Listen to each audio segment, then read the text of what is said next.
Salam saudara, malam hari ini saya percaya bahwa kita dalam keadaan sehat dan semua dalam pemeliharaan Tuhan yang sempurna.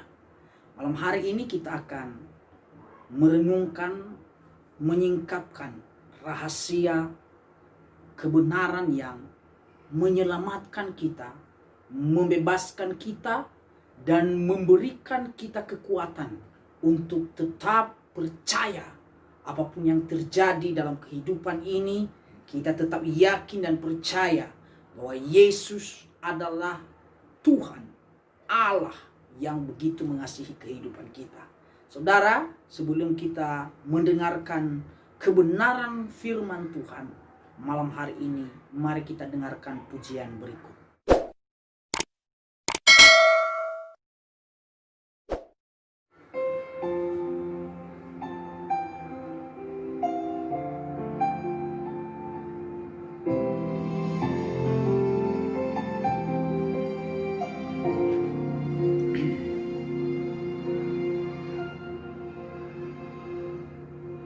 Ku hidup karena anugerah-Mu,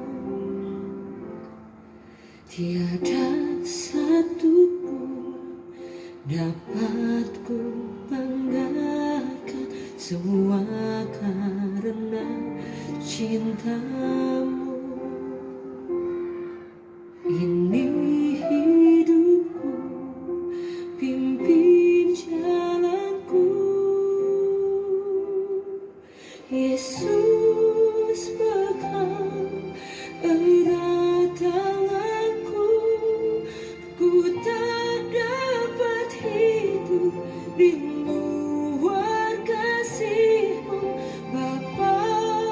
Jangan tinggalkan aku, Engkau alasan selama ku hidup.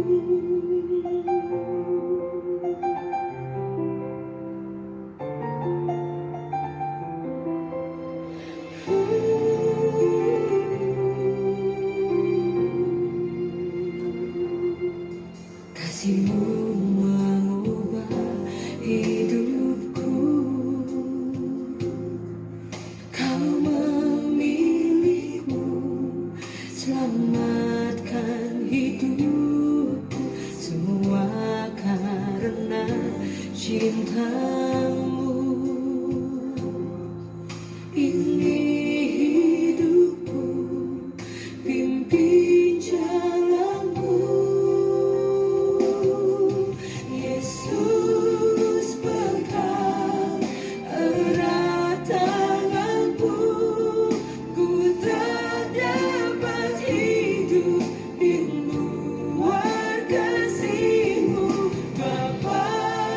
Jangan tinggalkan aku, Engkau alasan selama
Ya, puji Tuhan. Malam hari ini kita akan mengenal, belajar tentang kebenaran firman Tuhan, di mana kita akan menyingkapkan, bahkan membukakan rahasia yang Allah siapkan bagi setiap kita orang percaya. Malam hari ini kita akan belajar tentang Kristus dalam dokumen Yohanes atau Kristus dalam surat-surat Yohanes. Nah, di dalam kitab Injil kita melihat bahwa ada salah satu tokoh yang luar biasa yang menyingkapkan rahasia Allah begitu luar biasa karena memiliki rahasia yang begitu tinggi yang tidak bisa diselami oleh pemikiran yang tidak berasal daripada Allah.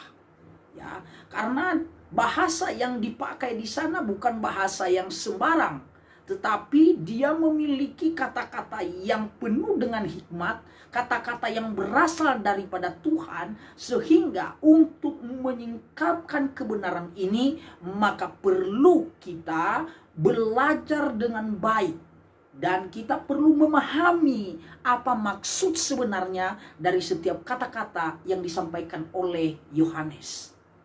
Nah, dokumen Yohanes ini mencakup semua karya tulisnya, yaitu meliputi Injil dan surat Yohanes serta kitab Wahyu yang ia terima dari Yesus di Pulau Patmos. Itu tercatat dalam Wahyu 1 ayat 9. Nah, hanya saja banyak orang melihat bahwa terjadi beberapa perbedaan mendasar antara Injil Sinoptik dan Injil Yohanes. Karena Yohanes hendak membuat penyingkapan dan interaksi positif terhadap pandangan yang diperlukan oleh gereja. Sebab kehadiran Injil Sinoptik dipandang telah memadai untuk menjawab kebutuhan jemaat dari sisi kajian praktis dan historis. Nah, sebab ketiga Injil itu lebih menekankan pada fakta sejarah dan penyuguhan aspek kehidupan praktis, meskipun kedua aspek tersebut juga ditemukan dalam Injil Yohanes. Namun, dari itu Yohanes ingin melengkapi dengan membangun kerangka teologi yang akurat. Yohanes ingin memberikan kita penegasan, ingin memberikan kita satu rahasia yang mungkin kita tidak akan temukan di luar kebenaran Alkitab ini, kebenaran dari Allah. Nah, kerangka teologi yang akurat ini berdasarkan fakta sejarah yang sudah disajikan dalam Injil Sinoptik. Isu sentral yang ditengahkan pada teologi Yohanes adalah tentang keilahian Kristus. Demi mendukung dan membuktikan keilahian Mesias tersebut, maka Yohanes memilih 7 mukjizat yang telah diperlihatkan Yesus secara lengkap di masa pelayanannya di bumi ini. Malam hari ini kita akan membahas satu topik khusus malam hari ini tentang Kristus dalam dokumen Yohanes, dalam surat Yohanes, yaitu Logos. Yaitu Logos.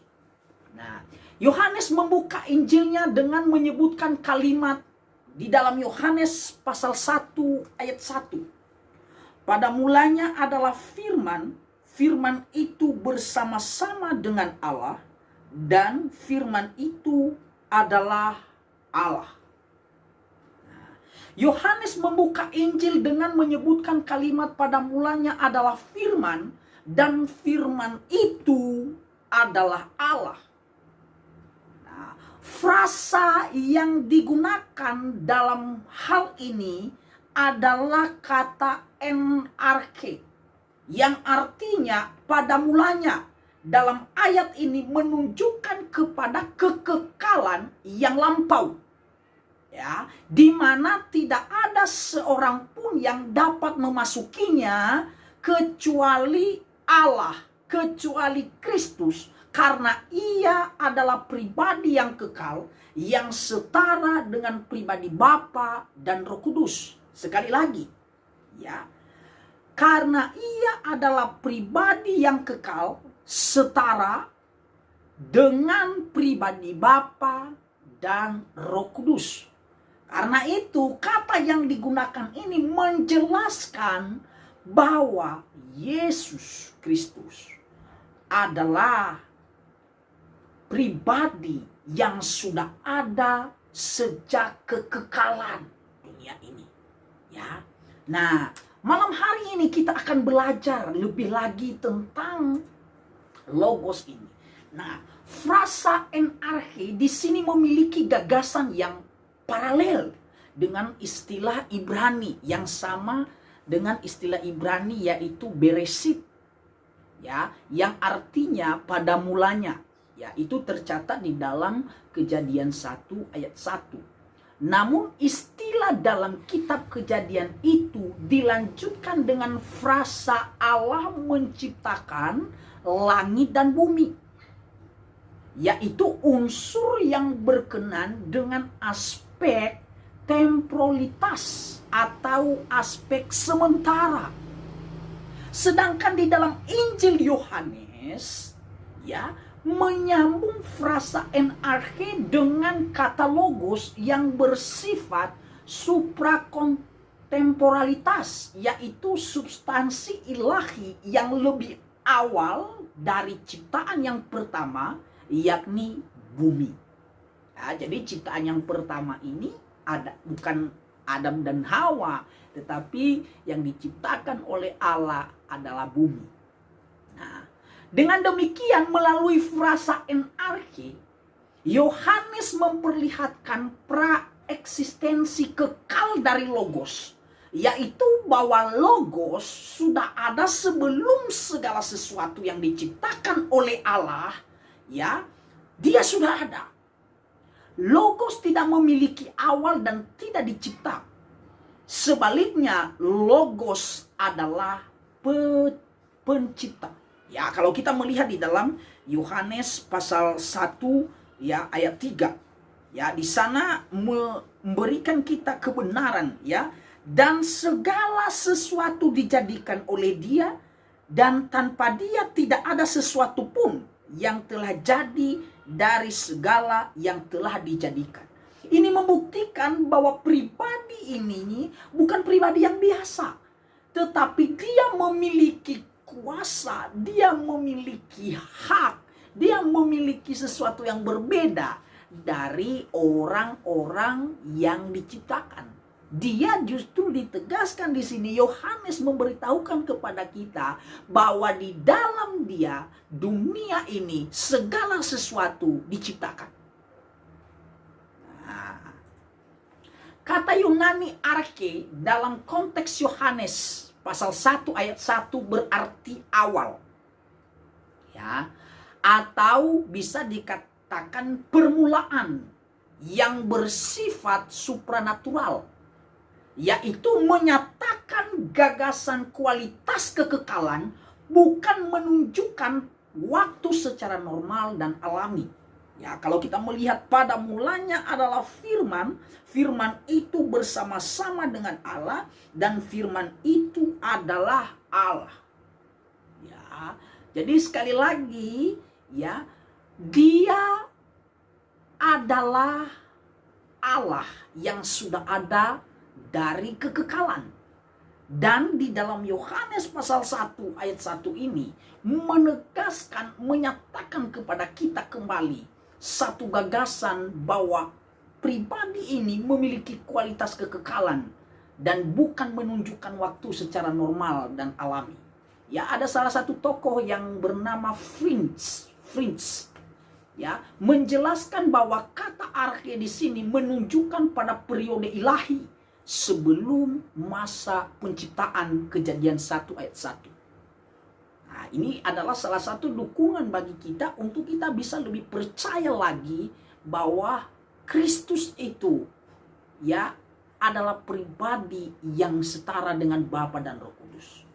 Nah, fakta Fritz ini diperkuat lagi dengan pemakaian kata kerja. Di situ ada kata kerja imperfect, ya, imperfect aktif, ada kata N, yang artinya telah berlangsung ada.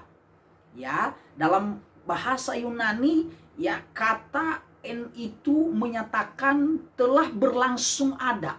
Secara teologis kata ini menjelaskan gagasan keberlangsungan ekstensi tanpa limit atau tidak ada yang namanya batas waktu ya di dalam kekekalan masa lampau. Nah, ini memberikan kita satu penegasan kembali bahwa ternyata kebenaran di dalam Alkitab ini sungguh luar biasa. Ya, karena itu kita sebagai orang percaya dituntut untuk bisa mengerti, memahami dengan baik tentang kebenaran ini. Ya, bukan asal copot menyopot. Ya, ambil sana, ambil sini tanpa kita mengetahui makna misteri yang ada di dalam setiap ayat itu. Nah, sedangkan kalimat proston, theon artinya bersama Allah ya di dalam Yohanes 1 ayat 1 ini, bersama Allah mengungkapkan bahwa keberadaan logos yaitu Kristus secara aktif senantiasa bersama-sama dan tidak terpisah dengan Bapa sejak kekekalan masa lampau. Ya, bahkan hingga pada peristiwa inkarnasi senantiasa menyatu sebagai Allah yang esa. Ya, di dalam Yohanes 10 ayat 30, Yohanes 14 ayat 9 sampai 10 itu memberikan kita kekuatan, itu memberikan kita keyakinan bahwa logos ini adalah pribadi yang senantiasa ada bersama-sama dengan Bapa.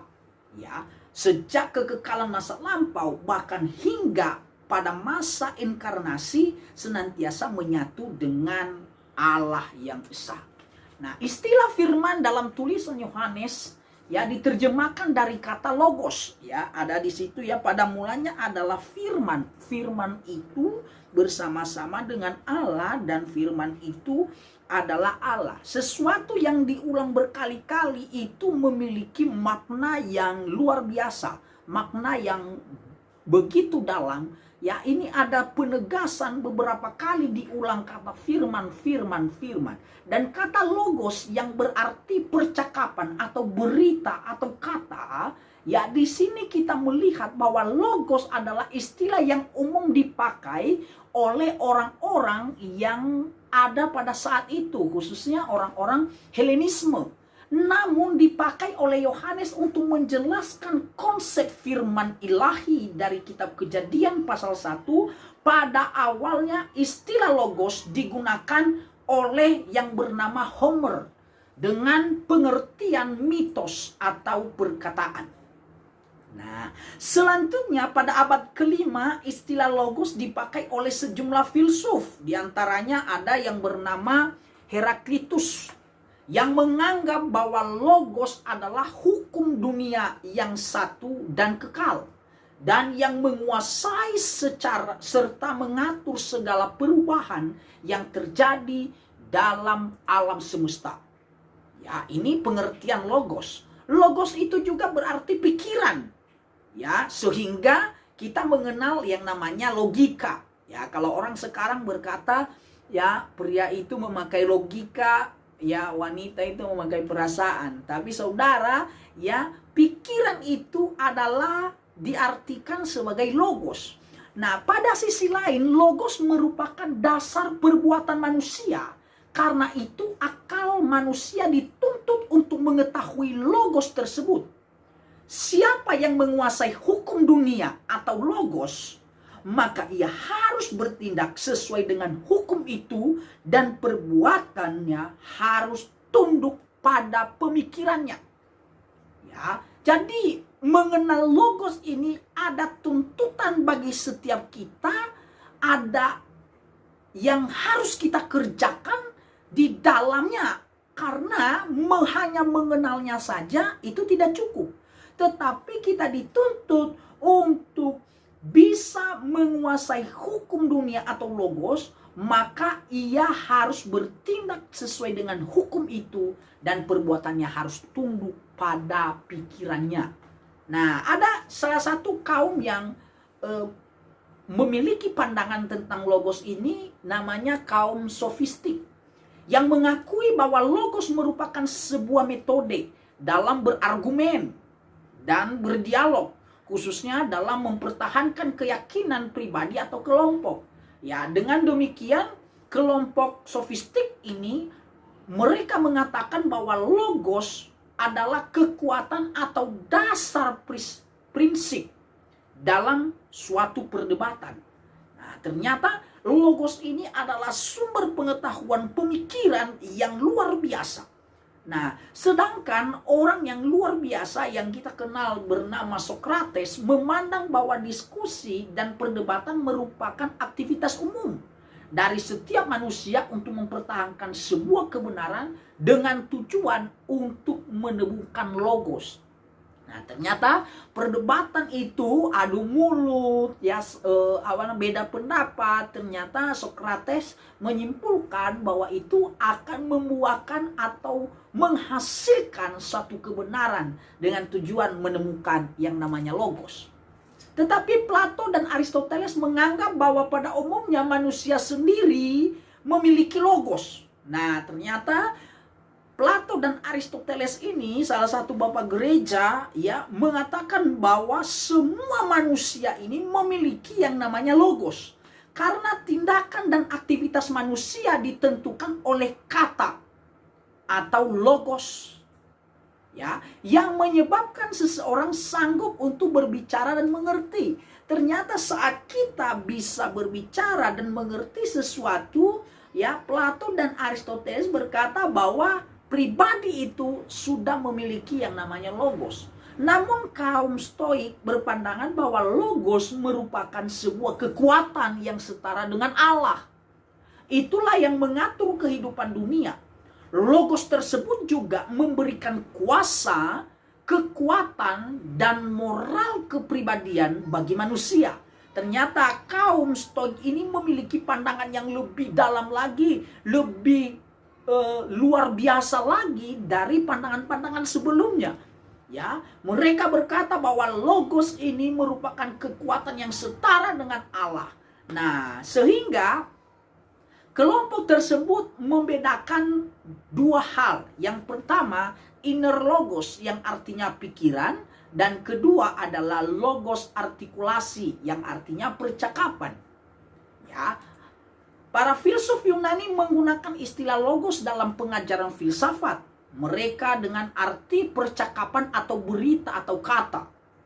Nah, sedangkan kaum Yudaisme memakai logos sebagai sebuah hikmat dalam literatur filsafat bangsa tersebut.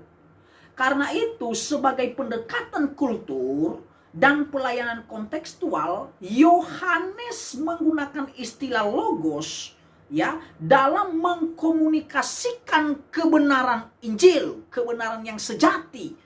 Ya, Yohanes ini ternyata bukan orang sembarang. Dia adalah orang yang berpendidikan, orang yang berpengetahuan, orang yang bijaksana, orang yang penuh hikmat.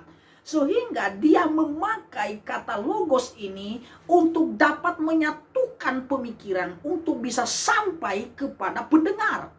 Nah, jadi ternyata Yohanes ini sudah memiliki komunikasi yang baik, ya, sehingga apa yang dimaksud oleh Yohanes dengan budaya orang atau pemikiran orang yang hidup pada saat itu bisa sampai apa yang dia maksud. Sebab kata tersebut sudah sangat dikenal, ya, di zaman Yudaisme. Nah, baik dalam kalangan Yahudi, kalangan Stoik, kaum sofistik, dan terutama dalam tradisi dalam lingkungan Helenisme. Kata logos ini sudah sangat familiar. Ya, sehingga ketika Yohanes memakai kata logos ini, mereka sudah mengetahui bahwa logos ini bukan pribadi yang biasa-biasa atau bukan arti yang tidak memiliki apa-apa, tetapi mereka memiliki pengertian yang begitu luar biasa. Dan Yohanes masuk dari situ sehingga bisa sampai apa yang mau dia sampaikan. Ya, kalau kita melihat, ya, kalau sebagai gereja-gereja pengikut Tuhan, ya, ada yang namanya ya penginjilan kontekstual, ya, di mana kita bisa masuk lewat budaya orang, lewat cara pandang orang, lewat kebiasaan. Dan Yohanes mengambil jalan ini untuk bisa menyampaikan kebenaran yang dari Allah. Tetapi logos yang digunakan oleh Yohanes berasal dari gagasan dan makna logos yang terdapat di dalam kitab Kejadian, ya, yaitu logos sebagai pencipta. Bukan berdasarkan ide logos kaum Helenisme, ya, yang kita sudah bahas tadi, tetapi frasa firman bersama Allah yang dipakai oleh Yohanes ini menjelaskan hubungan khusus dalam persekutuan kekal antara Kristus sebagai logos dengan pribadi-pribadi Allah Tritunggal, yaitu Bapa dan Roh Kudus.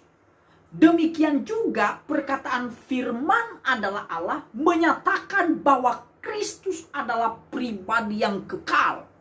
Karena logos adalah Allah yang kekal. Tetapi ada satu masalah dalam doktrin Kristologi yang sangat prinsip. Justru cenderung muncul dalam teks ini. Khususnya mengenai frasa theos and hologos dalam Yohanes 1 ayat 1. Secara gramatika, istilah Yunani hotheos diterjemahkan Allah. Tetapi kata theos tanpa artikel ho diterjemah harus berarti Allah. Ya, ini tidak bisa dengan Allah. Ya, yang dimaksud dengan hotheos diterjemahkan dengan Allah, A-nya huruf besar. Sedangkan kalau diterjemahkan dengan theos tanpa artikel ho, itu berarti Allah, penulisannya sama Allah tetapi A-nya kecil.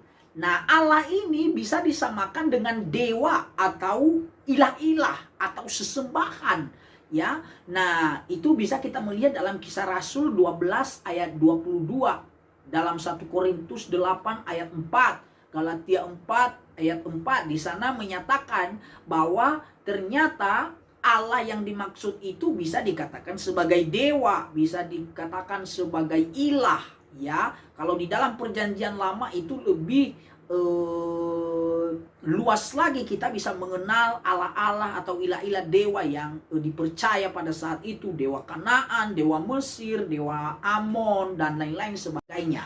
Nah, oleh karena itu kata theos dalam Yohanes 1 ayat 1 tidak memiliki artikel. Maka kelompok saksi salah satu penganut yang kita kenal adalah saksi Yehova menerjemahkan frasa theos and hologos demikian: firman itu adalah Allah atau dewa. Sedangkan kelompok tertentu menerjemahkan dengan kalimat firman itu adalah ilahi. Nah, ajaran sumbang ini berkesimpulan oleh karena dewa dan ilahi bukan Allah, maka tentunya firman atau Yesus itu bukan Allah. Nah, ini harus kita hati-hati. Sebab itu penting sekali orang percaya belajar tentang kebenaran firman Tuhan. Ya, belajar firman Tuhan. Nah, mari bergabung untuk mengenal lebih dalam lagi. Banyak perguruan-perguruan teologi yang membantu saudara Bapak Ibu sebagai pengerja, sebagai pendeta, sebagai evangelis, sebagai hamba-hamba Tuhan, sebagai jemaat. Mari belajar untuk bisa mengenal lebih dalam lagi kebenaran firman ini. Jangan hanya puas dengan apa yang didengar, apa yang disuguhkan, ya, apa yang lucu-lucu di mimbar gereja, apa yang dirasa bisa memotivasi Anda. Tidak hanya cukup seperti itu, tetapi Anda harus belajar tentang kebenaran ini supaya kita tidak bisa diombang-ambingkan oleh keadaan, oleh pemikiran-pemikiran yang bertolak belakang dari kehendak Allah. Nah, salah satu ya penganut yang mengatakan bahwa Yesus bukan Allah sebab mereka menafsirkan atau menerjemahkan pemikiran atau tulisan Yohanes ini berbeda dengan apa yang dimaksudkan oleh Yohanes. Ya, mereka berkata bahwa firman itu adalah Allah, memakai A kecil ya, atau ilahi.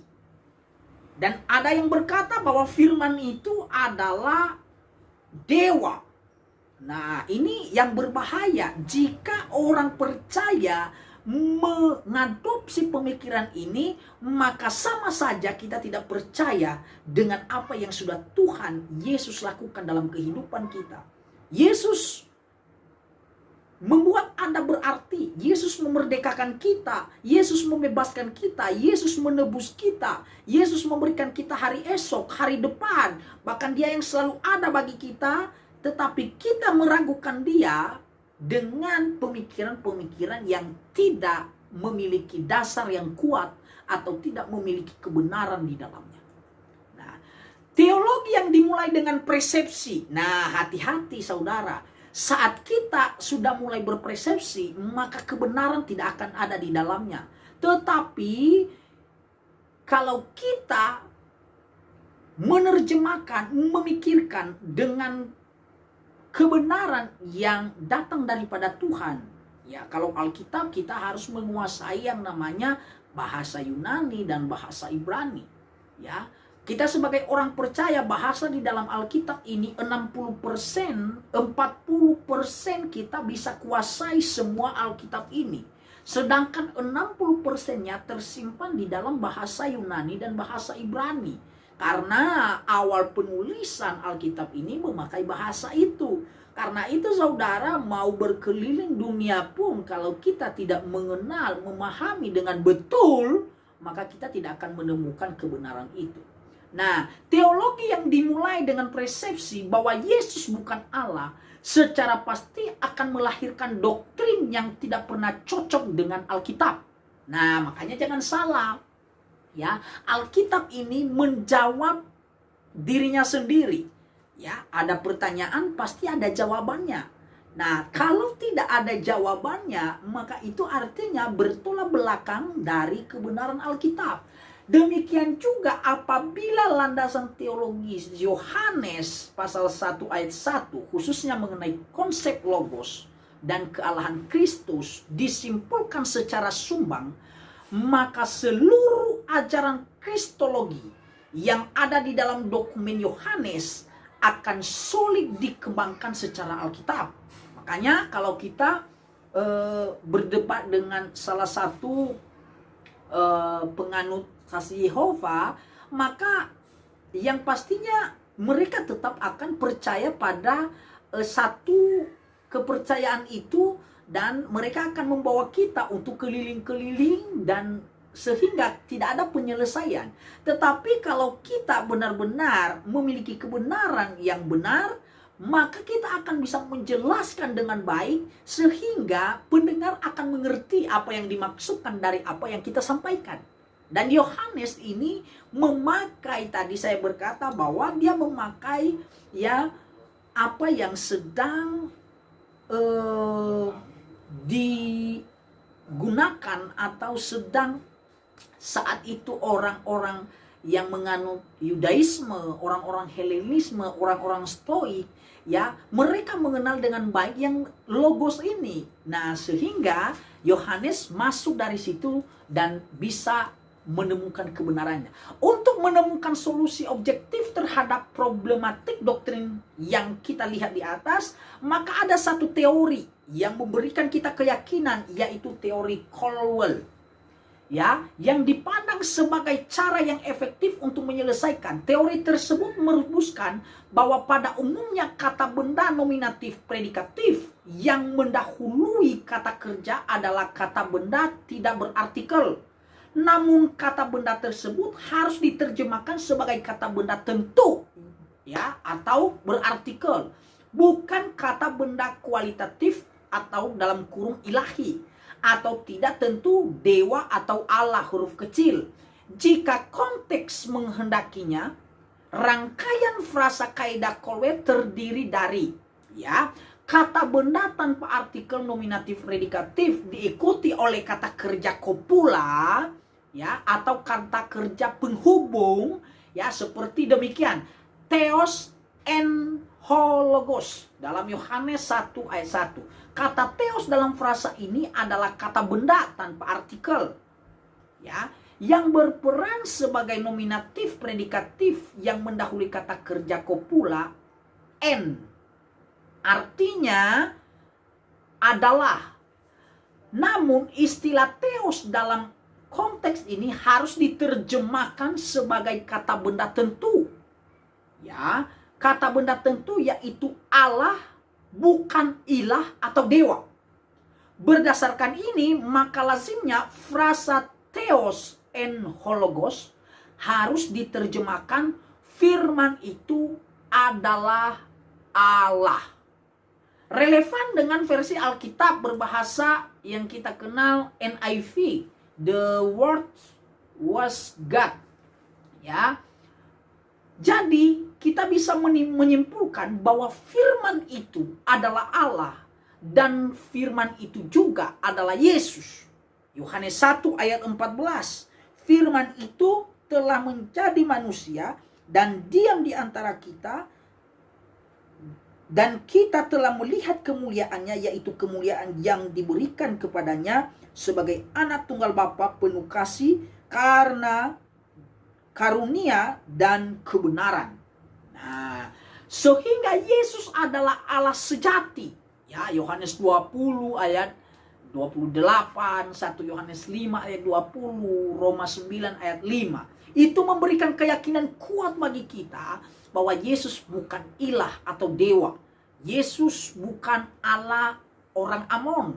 Yesus bukan Allah atau dewa orang Mesir. Yesus bukan Allah, ilah, dewa orang Kanaan. Tetapi Yesus yang kita percaya, yang kita yakini adalah Allah yang datang dari surga, yang bersama-sama dengan Bapa dan Roh Kudus, ya, yang senantiasa berkarya di dalam kehidupan kita. Dari kekal sampai kepada kekal, dia tetap ada. Karena itu, kita sebagai orang percaya, jangan meragukan keberadaannya, karena dia begitu mengasihi kita. Tuhan Yesus memberkati kita semua.